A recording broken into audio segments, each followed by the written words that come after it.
Good evening, everyone, and welcome to the Army Corps public meeting on the St. Tammany Feasibility Study.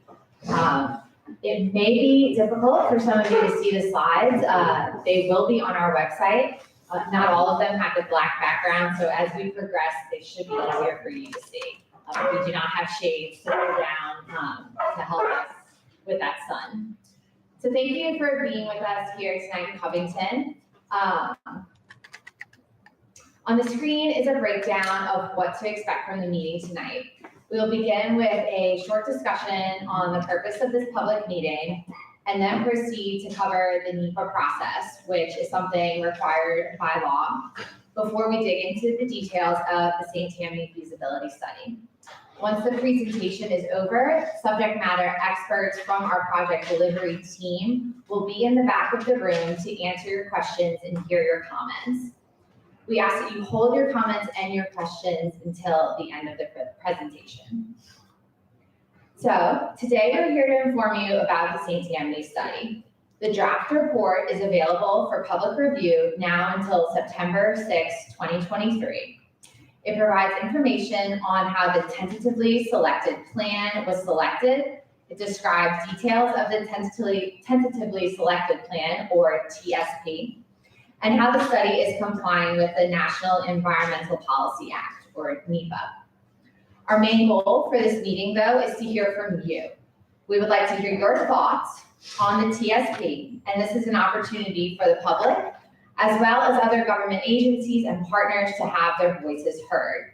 Comment cards are available in the back of the room at the sign-in table, and we also have a court reporter here with us this evening if you would like to submit your comment verbally. Comments can also be emailed or snail mailed to the project delivery team at the New Orleans district. This evening, Colonel Jones, the 65th commander of the Army Corps District, was hopefully going to join us, but he got tied up in Baton Rouge meeting with the governor. So I will kick it to Brian Lazina, who is here with us from CPRA, the Coastal Protection and Restoration Authority. He is their chief of planning, to give us some remarks. Sure, I could probably be loud enough for here, but I guess for the folks online. As was mentioned, Colonel Jones would have liked to kick us off, and obviously speaking for Colonel Jones, I'll echo a thank you all for coming this evening. I'm Brian Lazina. As was mentioned, I'm Chief of Planning for the Coastal Protection and Restoration Authority. So our role, if you're not aware who we are, we're the state entity primarily charged with that response for storm surge risk reduction, coastal restoration and protection, and a whole bunch of other things in there wrapped up. Where we are in this process is we're basically here on behalf of the state. So this is a federal study. It's 100% paid for federal study. The Army Corps is the lead entity on this out of the New Orleans district. But as the non-federal sponsor or the local sponsor, CPRA acts on behalf of the state of Louisiana to do that. So again, thank you for coming. I think what you're going to see tonight is just an awesome thing for the parish. Really in a spotlight that the federal government through Congress and now through the study from the Corps is really putting on the parish to try and address the needs of the residents, business owners, and everybody else here for the threats that we face on it. So you're going to see a $4.5 billion current plan here that is looking to reduce risk over about 27,000 individual structures as we stand right now. And that's a game changer. Now, it may not impact everyone the same. There's no one-stop shop to these sorts of things. But I ask you that this isn't the end-all be-all of projects either. So we have this large project, but we also have a bunch of other projects going on, hopefully through the state's coastal master plan, everything from the Chandelier Islands in, looking at some other barrier studies therefore. But we really want to focus on this project because we need the support of the community to keep this thing going. Your input, your experience, your expertise, and certainly your interest as we go through to try and get this project authorized and ultimately funded and on the ground. So as was mentioned, we asked for your input on this. Thank you for coming out on what felt like a fall morning this morning compared to what we had. I went away, But again, thank y'all for coming out. And again, Colonel Jones sends his regrets. He would be here personally if not for my boss taking a hold of him. So thank y'all very much. Thank you, Brian, and thank you to the CPRA team for being here. Next, we are going to hear from Sandy Stiles on the NEPA process.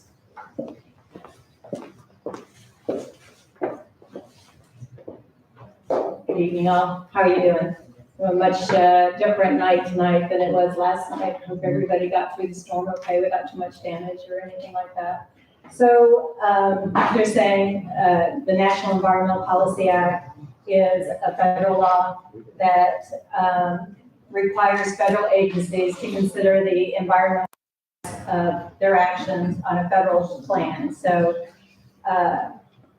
what the purpose of that is for the impacts of the federal plan to be considered in the development of an environmental impact statement, and how we comply with the National Environmental Policy Act is in how we develop an environmental assessment, and that's generally minor impacts, or we might develop an environmental impact statement in which that's more consideration of major and significant impacts that get covered in the EIS.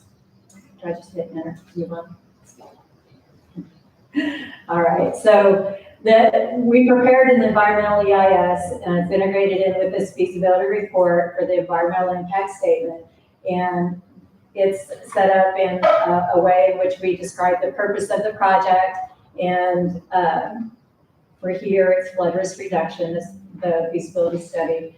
And the need for it is to, because of your flooding, there's a need to find some kind of action to address that. So in doing that, addressing your purpose and your need, we consider alternatives. And part of that alternative analysis is doing nothing. So if the federal government was to do nothing, what would that picture look like? And we establish a baseline in which we measure the environmental impacts to any proposed alternatives. And then we start looking at various alternatives in which we could address the flooding in the study area, and go through an evaluation process and determining the best alternative that meets the project's purpose and needs. And in this environmental impact assessment, we consider the environment and what the impacts might be on the natural environment and also the human environment. So most importantly to you is probably, how is that going to affect you? How's that going to affect your livelihood, where you work, your home, and those kinds of things. So that's a consideration in our impact analysis. And that is within the environmental consequences section of the report. So if you're interested in the impacts from the proposed action, that's where you would find that. And so this is just more of what I was saying. This is opportunity. The reason why we're here for NEPA is to get input from the public. We come out at the beginning of the study, and we call that scoping, and we get your ideas about what the problems are, how you might feel about getting them addressed, what you think your issues are, issues within the study area that are of concern to you. And then we take that information, we formulate our plans, and we've got a draft report out for your comment and review, and that's important to us. And this is your opportunity to provide input, which is important in what we do. We came out in the report a draft in June of 2021. We got feedback, we got input from the public, we got input from federal agencies on what they thought needed to be improved on, both from the standpoint of the plan and from the standpoint of our impact analysis. So we revisited some things, and now we're out with a revised draft for your input. So it's an integral part to what we do. We do listen, it's very important to us. Part of our EIS and the compliance with the National Environmental Policy Act is considering the other environmental laws as well. And you'll see the Clean Water Act, Coastal Zone Management Act, those kinds of things. So we go to the state to see about water quality certificate for our activities. We do a 404B1, which is, about fill in our wetlands and things like that. Coastal zone We talk with DNR about our impacts to the coastal zone and get a determination on that. Coordinate with Fish and Wildlife Service on effects to T&A species. We also coordinate with the National Marine Fisheries Service for effects to fisheries, essential fish habitat, HRW, and all of those kinds of things are going on in addition to this report. Culture resources is very important to many people. Some that came out last night, what are we doing to historic properties, and those kinds of things are important in their consideration in what we do.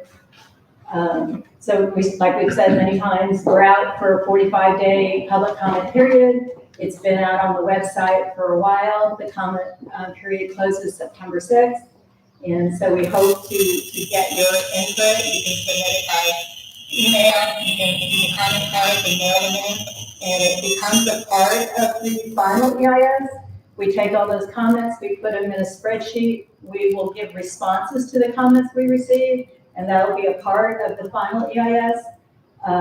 So you'll be able to see how your comments were addressed, and it becomes a part of the report. So with that, I will pass it over. Thank you, Sandy. And next we will hear from Project Manager for the St. Tammany Feasibility Study, Amy Dixon.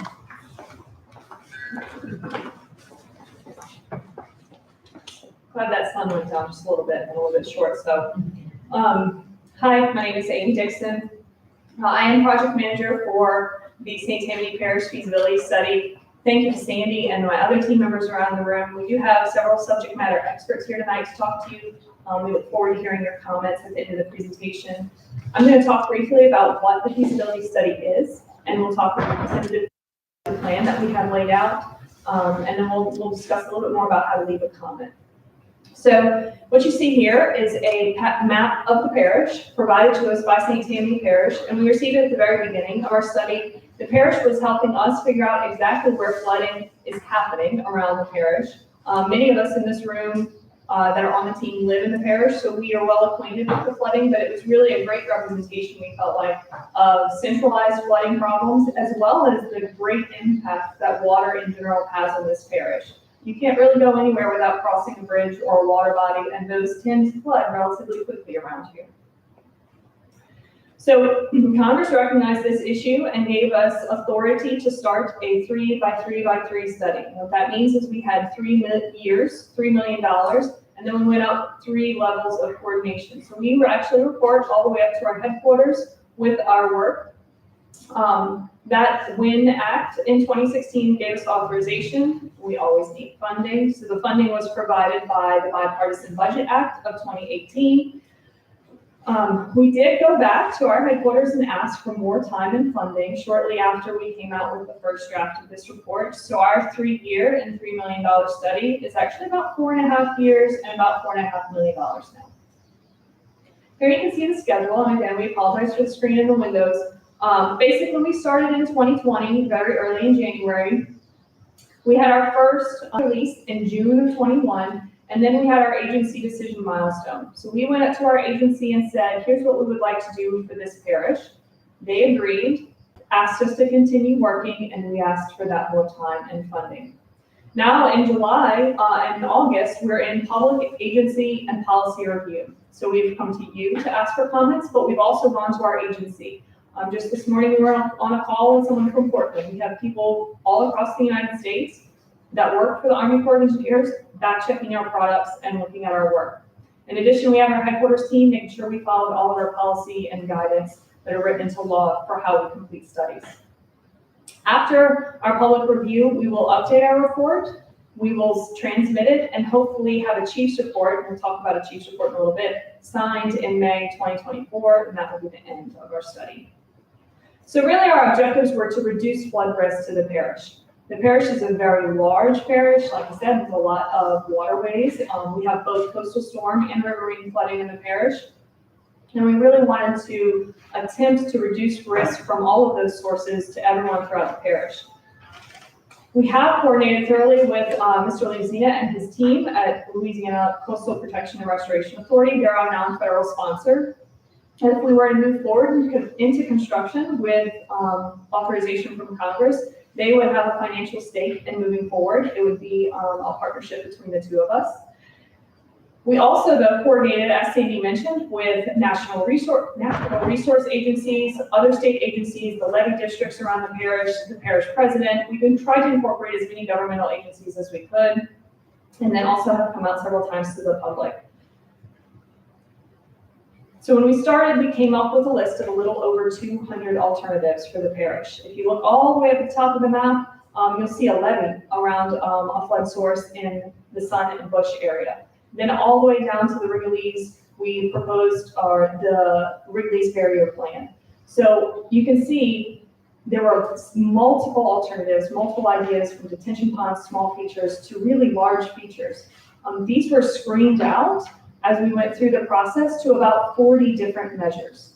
Those measures were then grouped based on flood source, whether or not you're in the Tchefuncte, whether or not you're seeing coastal storm surge from the lake, whether or not Bayou Lacombe is your flooding source. And then we took that a step further with our analysis, looking at multiple different avenues. And you can definitely see this in the report. There's large spreadsheets where we went through every measure and different screening criteria. So what is the risk being reduced? What are societal impacts that we are causing or reducing to this? Is this going to help the study area as a whole? A couple of items we saw were great ideas, but when we put them on a map and really went down into it, they didn't provide any risk reduction. So it wouldn't, at those points, those were screened out. So we went from 200 to 40, and now we're down to 3. Our final tentatively selected plan consists of 3 features. The first is you see on the screen, and you'll see on the map. There are several maps around the room. The sea of purple dots is what we tend to call them. That's 6,500 structures, which will either be elevated or flood-proofed. Elevated if you are a residential structure, and flood-proofed if you are a business. The second is an 18.5-mile levee in Slidell, and the third is 2.15 miles of channel improvements in Covington. The total cost for the project first costs, are about $4.5 billion, and it has a benefit to cost ratio of 2.4. Mile Branch, right down the street,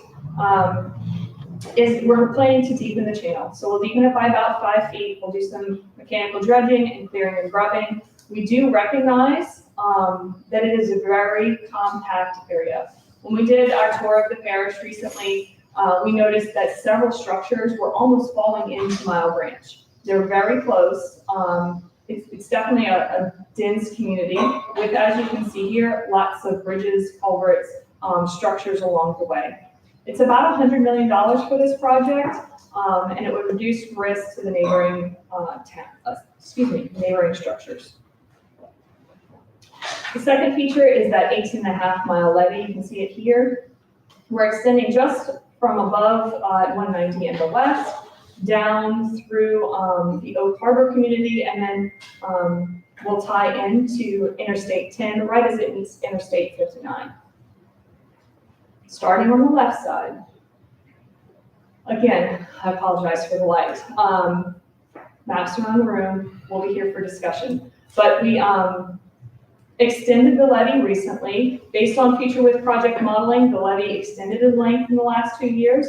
It is a combination of flood wall and levee, earthen levee. You can see on some of the maps around the room that they have, it's right at the wet-dry interface between Big Branch Wildlife Refuge and the densely populated areas of Slidell. Once it continues east around Highway 11 in Slidell, we'll go to the Oak Harbor levee, the Lakeshore levees, and the Kings Point levees, tying in to utilize existing structures. When we do that, when we utilize those existing places that have already been constructed or cleared, like energy corridors, we're reducing those impacts to the environment that Sandy mentioned. The levee will come up and tie into I-10 and basically terminate at the junction of I-10, I-12, and that's in I-12 and I-59, and Slidell, that would be the recommended height for the levee, so we're utilizing that structure. So it's 18.5 miles of levee, about 3.5 miles of flood wall, 8 pump stations, multiple vehicular gates and fish gates. The details of the levee alignment can be found in the main report and the engineering appendices. The third and final feature for the tentatively selected plan is the non-structural plan, those homes that are going to be elevated or businesses that are going to be flood-proofed, where our initial data sets included first floor structure inventories and ground elevations for the homes. We then used our modeling that was completed by our engineering team to calculate water surface elevations and depth damage. So if you were to have 3 feet of water in your house, what would that look like, or what would the cost be like? At no point was any individual home singled out in this study. It's usually grouped by flood source, and then a statistical sampling model is done. Mr. Ben Logan, I'm going to point him out since this is a small room, is in the back in a blue shirt. That was his contribution to the project. So if you have specific questions about statistics, he will certainly help you. Our first draft that came out 2 years ago included a 50-year floodplain for the whole parish. So if you, statistically speaking, were to flood every 50 years, your structure would have been included in the non-structural plan. That had about 8,500 structures. What we did when we reevaluated over the last 2 years is we broke down the 50-year floodplain parish-wide into 20 different floodplains. So we really zoomed in on each different flood source, whether or not you're coastal, whether or not you're riverine flooding, are you the Chifuncta, are you the Algocombe area, and did a separate analysis for each source of flooding. When we did that, it reduced the 50-year floodplain for most of the parish to the 25-year floodplain, which is where the reduction in homes or structures came from. As Sandy discussed, we do also look at environmental impacts, and that is also detailed in the report. This is just a brief chart that shows some of the considerations, including the types of wetlands we have in the area, the essential fish habitats that we have, the threatened and endangered species like the gopher tortoise live here, but we also look at noise quality and the impact of the community during construction. So we started in 2020 of January of 2020, and we are now in August. In December, we'll send our final report up to our division headquarters, where they will look at our report, and they will send it up to the national headquarters, hopefully for review and a chief's report signed in May of 2024. That chief's report is basically where our chief of engineers, the 3-star general, will review and sign our document, say, good work, good job, I approve of this study and this tentatively selected plan.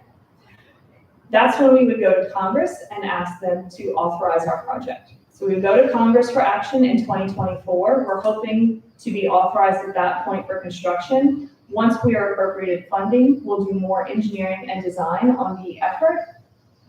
Then we'll need congressional action again for appropriations or funding for construction. The very earliest you would see a shovel in the ground or someone out to raise a home would be 2027. Once our project's complete, we would transfer to the non-federal sponsor. Okay, so again, from you guys, it's great. I like a more intimate setting. If my team could please raise their hands. So these are your subject matter experts. All of us have a great knowledge on the project. We will happily answer any of your questions. And if I don't know an economics question, I'll definitely send you to Ben. And Ben will send you to me if he has something that he can't answer. So please ask any questions you want. We very much ask that you submit a comment card or speak to our court reporter to get your comment on the record, good, bad, or ugly. Even if you wish the comment period was longer, put it on a comment card. Any questions? Well, I got Questions lots. about the process for tonight? We're going to break off into a group. No process questions. Okay. Do I have to fill out a card if I have questions? I'll go. No, the questions, go ahead and ask me. But if you have a comment about the project, like, I would prefer you do this, or I don't like the placement of this, or this sounds like a really terrible idea and here's why, or I love this, please come elevate my home. Anything you want to put on that card, please put it on the card. One process question. Was there a comparison done between all the individual projects? Like I know they're doing stuff in St. John Parish right now with levees, and compare the cost and benefits of these smaller ones with the overall project possibly of the Wrigley's barrier. Yes, Okay, and the Wrigley's barrier is outlined in the report. okay. Any process questions on how to ask questions tonight? We're going to break off into groups. Okay, do you want to, and I'll, thank you all. So that concludes our presentation. Amy really hit all the points, but I do want to make sure that everyone in this room has signed in before you leave. The sign-in sheets are on the back. And I hope you enjoy your discussions. And once again, thank you for being here tonight.